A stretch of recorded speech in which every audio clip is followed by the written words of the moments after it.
Notre séquence mémoire nous emmène ce matin au musée El Moudjahid, lieu très symbolique, retraçant une période sombre de l'histoire de l'Algérie.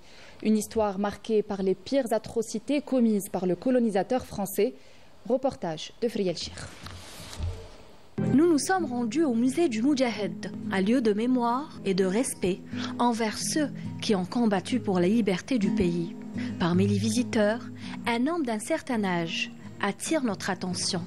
Son regard s'attarde sur les vitrines exposant les armes, les lettres et les objets personnels des combattants de l'indépendance.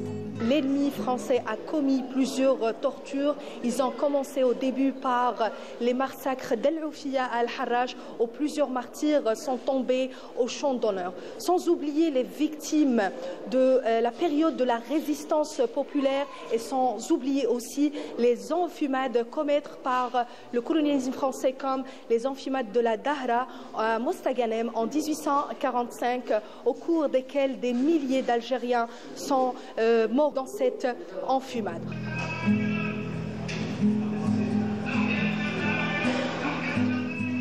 Devant une reconstitution d'une scène de martyrs, les visiteurs s'arrêtent. Émus, Ahmed Zabana, premier combattant du FLN, guillotiné par l'armée coloniale française le 19 juin 1956 à la prison de Belbarousse, Serkadji.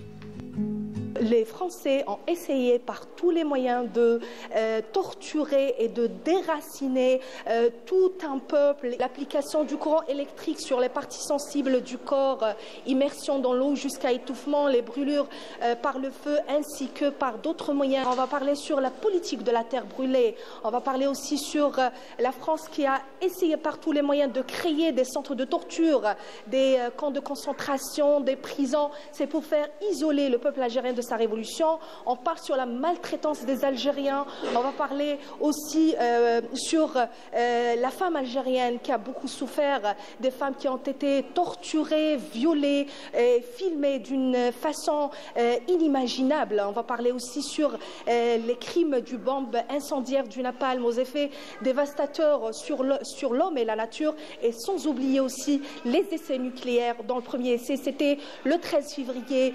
1960 à Regen au Sahara. Notre visite a été un moment fort en émotion et en réflexion. Ce musée raconte l'histoire d'un peuple, de ses sacrifices et de son combat pour la liberté. Le devoir de mémoire est essentiel afin de préserver l'histoire de l'Algérie pour les générations futures.